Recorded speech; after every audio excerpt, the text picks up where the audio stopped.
नमस्कार दोस्तों, आज की इस वीडियो में मैं संख्या पद्धति के बारे में बहुत ही सरल शब्दों में बताऊंगा संख्या पद्धति क्या होती है। सबसे पहले हम संख्या पद्धति को जानने के लिए हमें प्राकृतिक संख्या को जानना बहुत ही आवश्यक हो जाता है। जैसे प्राकृतिक संख्या क्या है? प्राकृतिक संख्या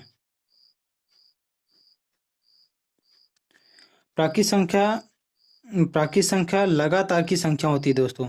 लगातार की संख्या को जो है प्राकृतिक संख्या कहा जाता है। जैसे 0, 1, 2, 3, 4, 5, 6 डॉट डॉट अनंत तक। ये क्या है? प्राकृतिक संख्या है। और इसी तरह प्राकृतिक संख्या है। और बात आती है जो है संख्या पद्धति का। संख्या पद्धति 0 और 1 के बीच डिफरेंस क्या है? 1 का। इसके बीच 1 का। 2, 3 के बीच 1 का। 3, 4 के बीच 1 का। अर्थात एक श्रेणी बन जाती है। 1 1 का श्रेणी बन जाती है। ये क्या है? एक पद्धति है। पद्धति के रूप में कार्य करती है, बराबर के रूप में कार्य करती है। यही है क्या है? संख्या पद्धति। अब बात आती है कि किसी संख्या को लिखते कैसे हैं।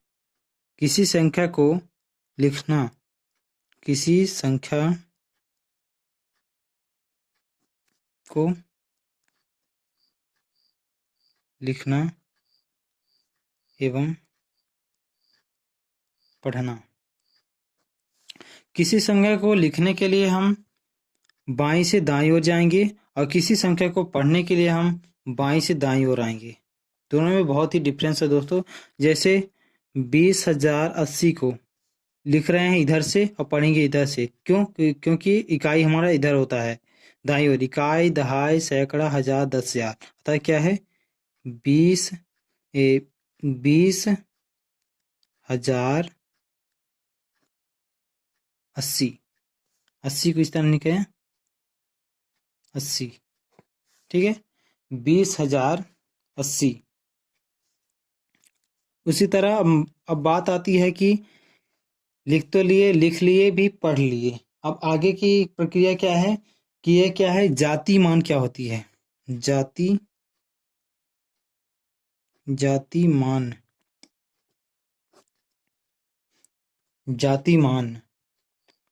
जाति मान क्या होती है? किसी भी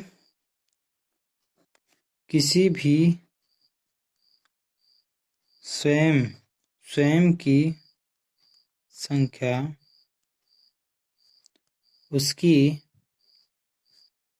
उसकी क्या होती है? जाति मान होती है। जाति मान होती है।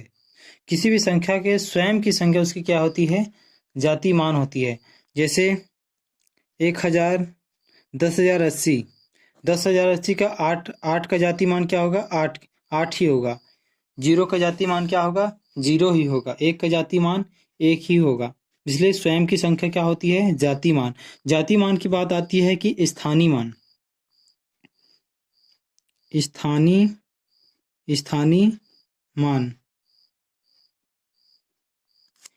मान किसी भी संख्या का स्थानीय मान जो है उसके इकाई, दहाई, सैकड़ा पर निर्भर करती है। जैसे इकाई 10,000 क्या लिखे थे? 10,080 लिखे थे। इसमें जो है 1 का स्थानीय मान क्या होगा? इसको जो है याद करने के लिए जो है इकाई के यदि स्थानीय मान में निकालना है तो इकाई का अंक गुणे 1, इकाई का अंक गुणे 1, दहाई का अंक गुणे 10,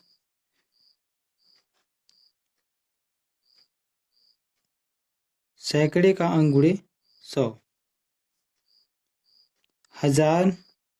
हजार का अंक गुणे 3 जीरो, 10,000 के बाद 4 जीरो, इस तरह होता है। इकाई का अंक 1 का 0 का जो है 1, 0 गुणे 1 बराबर 0 हो जाएगा।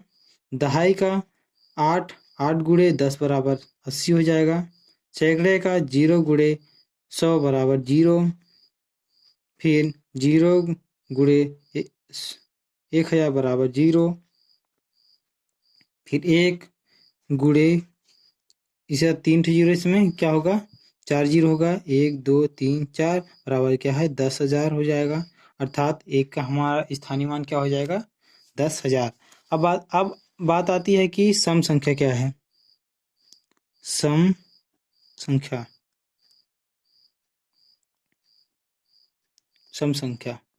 सम संख्या उसे कहा जाता है जो सम मतलब बराबर की संख्याओं में विभाजित हो जाए, अर्थात सबसे छोटी बराबर संख्या में विभाजित हो जाए, सम संख्या कहलाती है।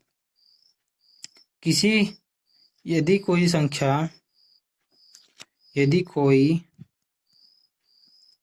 संख्या 2 से पूर्णतः विभाजित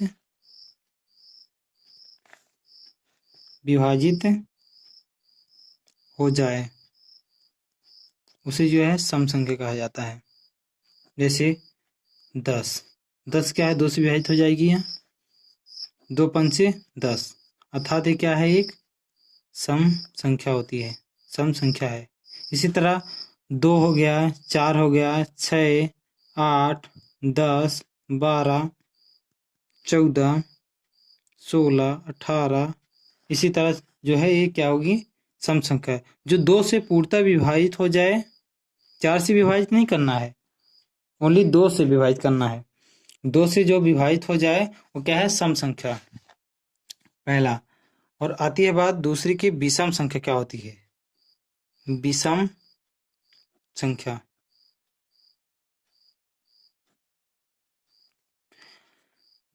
क्या होती है, इसमें क्या है यदि कोई संख्या 2 से पूर्णतः विभाजित हो जाए तो क्या कहलाती है सम संख्या। और विषम संख्या यदि कोई संख्या 2 से पूर्णतः विभाजित ना हो, यदि कोई संख्या 2 से पूर्णतः विभाजित ना हो, कटे ना 2 से, जैसे 3 हो गया, 3 क्या कटेगा नहीं कटेगा, 5 हो गया, 7 हो गया, 9 हो गया, 11, 13, 15, 1 भी हो जाएगा। 1, 3, 5, 7, 9, 11, 13, 15 इस तरह लगातार बढ़ती जाएगी। ठीक है, ये 2 से नहीं कट रहे हैं, कोई 2 से कट रहा है, कोई भी 2 से विभाजित नहीं हो रहा है, ये क्या हो गया विषम संख्या। सम संख्या जो 2 से पूर्णतः विभाजित हो जाए, विषम संख्या जो 2 से पूर्णतः विभाजित ना हो। अब बात आती है तीसरा क्या है अभाज्य संख्या। अभाज्य संख्या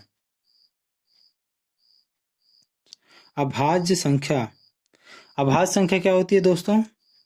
अभाज्य संख्या जो किसी से ना कटे, केवल स्वयं से कटे, जिसकी 2 गुणनखंड हो। जैसे 1 का 1 से गुणा करोगे 1 आएगा, और 1 का 1 से गुणा करोगे 1 आएगा। और जैसे 3 गुणे 1, 1 गुणे 3, जिसका 2 गुणनखंड के अलावा कोई भी गुणनखंड ना हो, ये क्या है अभाज्य संख्या हो जो किसी से ना कटे। जैसे 7, 11, 17,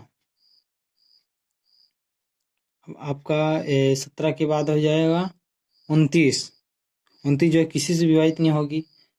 इसी तरह जो है अभाज्य संख्या होती है।